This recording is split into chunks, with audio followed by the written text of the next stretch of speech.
Welcome along to this podcast episode.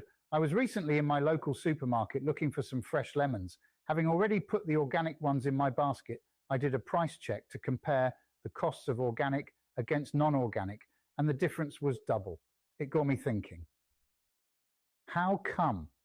So I decided to find out and tell you about my findings. One of the key factors pushing up the costs in organic farming is quite simply labor.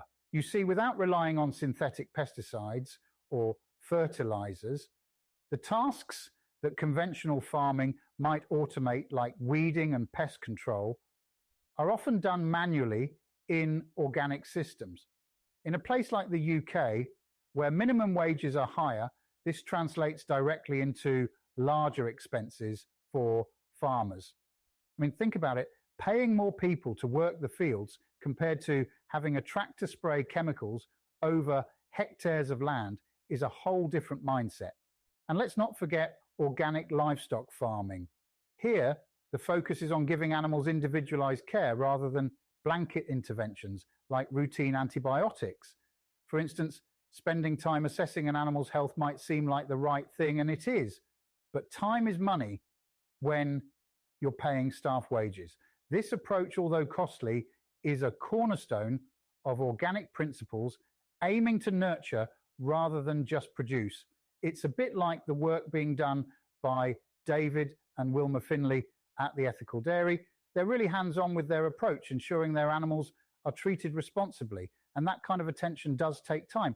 It's an inspiring example, but it underscores why organic can be expensive. Now, organic farmers also face longer production cycles, crops without synthetic growth, boosters take their time maturing, and livestock raised organically need more space and better feed and plenty of room to roam. Again, it's all about balancing nature's systems with our needs. And that balance, well, it doesn't come cheap. And then when you layer all of this over the strict guidelines, organic certification demands, including regular inspections and paperwork, you start to understand why organic food costs more. It's not just the end product you're paying for, it's the thoughtful, careful process behind it all. Organic farming works in harmony with nature, which often results in smaller yields, particularly with crops. You may wonder, why would the yield be lower? Well, the key lies in the methods used. Organic practices like planting green manure crops such as clover fix nitrogen in the soil and rebuild its nutrients. But here's the thing, they require leaving sections of farmland to rest rather than constantly producing. It's a long-term investment, prioritizing soil health over immediate productivity, and that, as you can imagine, has its costs. Then there's the small scale of many organic farms. They typically grow a variety of crops instead of relying on monocropping. Now, monocropping works great for economies of scale because it's efficient at reducing costs, but it strips the soil and damages biodiversity. Organic farms, by contrast, choose diversity, which is brilliant for sustaining the environment, but unfortunately sacrifices those cost savings. It's a trade-off, isn't it? On one hand, you enrich the soil and benefit the planet, but on the other, you lose some efficiency. Take Scotland as an example. Only about 1% of the land there is farmed organically. 1%. That's a tiny fraction when you think about it. And it's this small-scale production that contributes to demand outstripping supply. More people want organic products, which is great, but there simply isn't enough to go around. Limited supply naturally pushes up prices. Another reason organic food can cost more. So, I mean, when we think about the higher price of organic food, it's not just about the product itself, it's about everything. It stands for the methods, the care for the land, the commitment to a healthier planet. One of the lesser discussed factors influencing the cost of organic food is the certification process farmers must go through. It's not just checking a few boxes and getting a label slapped on.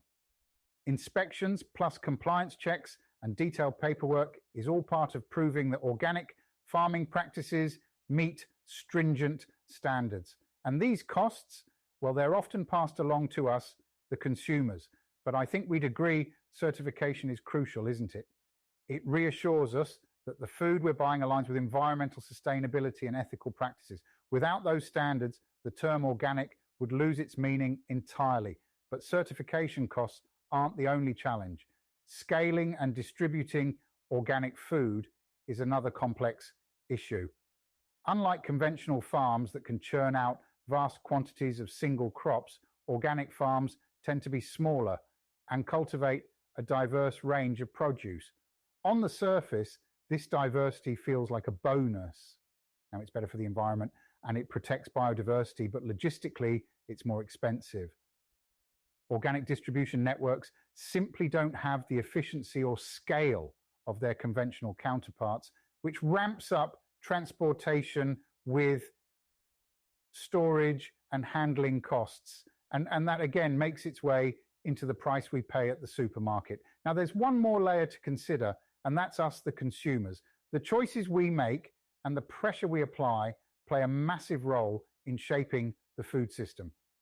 Organizations like the Soil Association or Pesticide Action UK, they're doing critical lobbying work to push for systemic changes.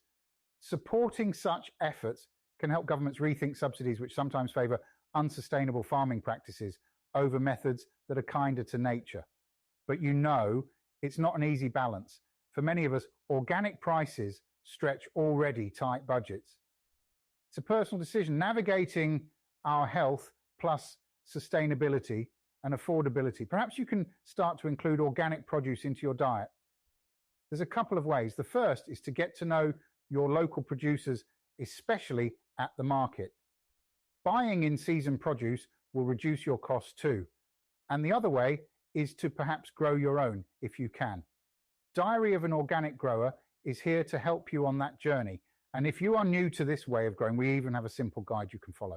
If you have already subscribed to our Substack, then chances are you got a free PDF version. If you are just following us there, upguard to the subscriber service, which is free to do, and again, get a copy. If you prefer, we have a load of videos on our YouTube channel to help you. Simply search Diary of an Organic Grower, and remember, it is free of charge to subscribe and helps us no end. And on that note, I'll leave you with this thought. Every time we choose to support organic in whatever way we can, we're investing in a future that prioritizes our planet's health and well-being. It's not a perfect system yet, in fact, far from it, but progress often begins with small, mindful choices. So here's to keeping that momentum going.